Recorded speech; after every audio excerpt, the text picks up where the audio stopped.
Dungeon Run is the second game from Plaid Hat Games, and as it says on the box, it's set in the world of Summoner Wars, which, if you look at the cards, Melody was looking through the cards today, and she found the Ice Troll, and she said, "Hey, is this the same thing as Summoner Wars?" And I said, "No, it's the same universe." And the fact is, in this game, you are trying to get one of the summoning stones to become one of the summoners in Summoner Wars. So this is the prequel. What this game is, it's similar to Cutthroat Caverns, and it's an idea that all of you are buddy-buddy, yay, as you go into a dungeon, and then once you find a Summoner Stone, and sometimes sometimes before you find a Summoner Stone, you are beating the snot out of each other. I won't mention who backstabs the most, but it's definitely a game of lightheartedness, although I think the combat system is really cool. Well, let's look at it, and we'll tell you.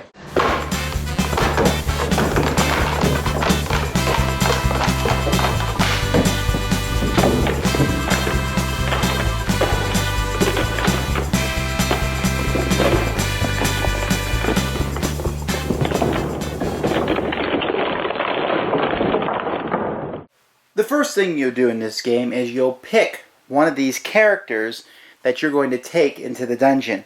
Each character has different stats. You can see they have Brawn, Magic, Skill, and Life. Brawn and Magic are both combat skills. They're virtually identical, but certain weapons will increase your Magic and some will increase your Brawn, etc. And some monsters are unaffected by one or the other. Skill is what you use for traps and escaping from a monster, and Life is, well, your hit points. You have special abilities. You also have a type that you are, like for example this elf is talent that helps decide what weapons you can use.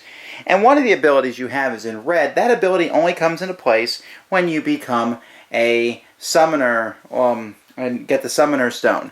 And so there are several of these characters in the game. We see all different pictures and different types, you know, the different basic types of characters. After you pick one of these characters, you will then take a deck of cards that comes for that character. You'll shuffle it, you will draw two of those cards, and you'll pick one of those as a special ability. For example, the knight here can say, heroes that share your tile must help assist you if you request it. Or here, before rolling dice for an escape action, you may choose to automatically succeed. If you do, you receive a wound marker. So you can choose, I'll take the Benevolent Presence card, but there's different cards for different abilities. So basically you have two abilities you're always going to have, and then you have a third one that you're going to start with, which is a pretty neat way to customize and begin the game. And then players will also take the plastic figure that's associated with theirs, and the sculpts are very nice. Again, like I said, they have different races. The races that are found in Summoner Wars, many of them you can find in this game. So players are going to get ready to begin the game, and so on. They'll put the entrance, and players will put their guys on that entrance. And then on your, starting with one player, players are going to have two actions on their turn.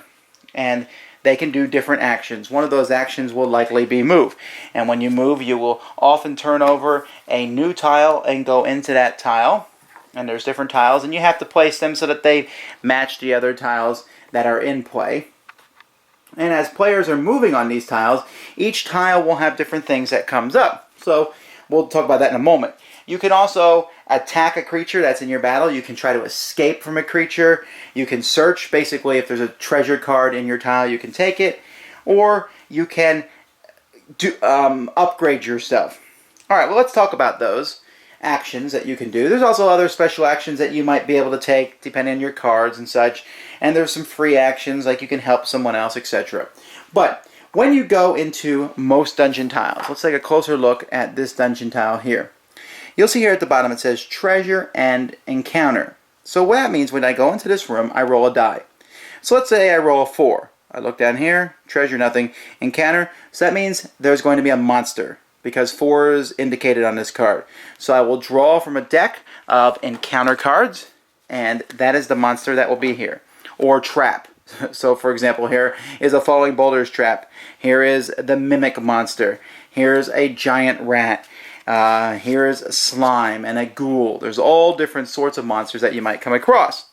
If I had rolled a 1, then there would have been an encounter and a treasure. Of course, I have to beat the monster to get the treasure. And if I had rolled a 6, well, there would have been nothing. If you notice, this tile is slightly green because some of the tiles are green. They have special abilities. Here you have to roll to go across this channel or you might take some wounds. Different things go on in that regards. But what I want to talk about right now is combat, because combat's pretty neat. So let's take a look at a couple monsters that you might come across. We'll take the spider and the mimic here. So let's focus up on both of these. If you are attacking these monsters, and if you move to where a monster is, it's a free attack, and if you're still there later on, you can attack them yourself. Now, when you attack a monster, and their special abilities might come into play, and we'll ignore the special abilities right now. We're just going to show how combat works. So let's say I'm attacking the spider, first of all. First, he attacks me. And he's going to roll 5 dice because his attack is 5. He rolls, and it says all the ones here that are 4s or 5s, he will hit me on. Alright? Let's say the mimic was attacking me. He would roll 8 dice, but only 6s, as his cards show, would hit me. Of course, he did better and hits me with 2 dice. Now, I will swing back. So let's say I am using somebody, the knight that I showed you, and he's going to use his brawn, so I get 4 dice to swing back. So I swing back at the spider. I need to roll a 5 or higher to hit him. So I hit him once, but I also rolled a 4, and since that was the same number that he rolled to attack me, I can use this 4 to block his 4. So I blocked his hit and did 1 damage to him. I notice here that he has 3 life, so I need to do 3 more damage before I can destroy him. And so I will use damage tokens to keep track of this information. If I do enough damage to kill him, then I will take the card and keep it, which I can use later on to upgrade. If I'm with the spider and I decide I don't want to fight him, I can try to escape, but I need to roll this number or higher, a 6, to get away from him, which is kind of crazy or difficult to do. Now, back to the mimic. Here on the mimic, let's say I'm attacking him, and I roll, and I need to get 4s or higher to hit the mimic. Woo! I did great here. I rolled a 4, 4, 5, and 6. Now, 4s and so all 4 of those are hits. But I say, oh man, you know, I could kill the mimic with all 4 hits, but the 6 here, I could either hit the mimic with it, or I can use it to block one of his 6s. So sometimes you're in a situation where you have to decide whether to use a die to block a hit or to attack. Sometimes it doesn't matter. Sometimes it can only be used for blocking, and sometimes it can only be used for hitting. But in this instance, the 6, I had a choice over which one to do. And so that's basically how combat works. Now this will continue until players go through all the tiles and they will find the boss lair. And at this point, they will turn over one of 4 boss cards that's included with the game. I'm assuming expansions will have more. And these bosses are going to be much more difficult to beat. Much stronger with special abilities. But once you kill that boss, you then get the Summoning Stone. Once you have the Summoning Stone, your special ability activates. Hooray! And if you get out of the dungeon, you win. But at that point in time, all your friends are going to be attacking you. And coming from all different directions and taking you out and hurting you. Now, they can attack you before this, but if they do so, their chance of surviving is much more difficult. Killing the final boss usually takes more than one character taking him down. When you do an action, whether you're fighting a monster, disarming a trap, escaping a monster, you can have somebody assist you. And you can use half of the dice that they would normally use. If you assist somebody, you heal a hit point if you need to, which is a big deal. And it helps them out. But you might not want to assist someone. In fact, you might want to sabotage them. Make them lose dice. Now, if you sabotage someone and they still succeed, then you're going to take a wound. So don't sabotage people lightly. But people will do a lot because they're going to want these treasures. Now, each treasure has a certain type that, like this is enchanted. And it can only be used by someone who has the magic ability. But it gives you a special ability. And there's lots of treasure that you can find as the course of the game goes by. And even some of these artifacts that are really powerful ones. Of course, the best one here is the Summoning Stone, because that's the one you win. If you kill everyone else off, you win the game. However, if you also get the Summoning Stone and manage to escape and get back to the entrance tile, you win the game also. It is certainly stab your friend in the back type of game. One more quick thing that I should mention is that a character can level up to some degree. if you ever have 2 encounter cards, whether you successfully escaped the trap or killed monsters, etc., for an action you can discard both of them and level up. Which means you can take one of these tokens and increase one of your skills. Like I might increase my brawn, or increase my skill, or increase my magic, my choice. One of those 3 I could increase. And I also can take my 10 cards and go draw 2 more and get another special ability. So there definitely is advantages to leveling up. I love this game. I really do. The components, the miniatures are great. The variety is huge. Each character has 10 different of those little power cards. Right. And the characters are very different. The combat system is neat. And the backstabbing element is huge.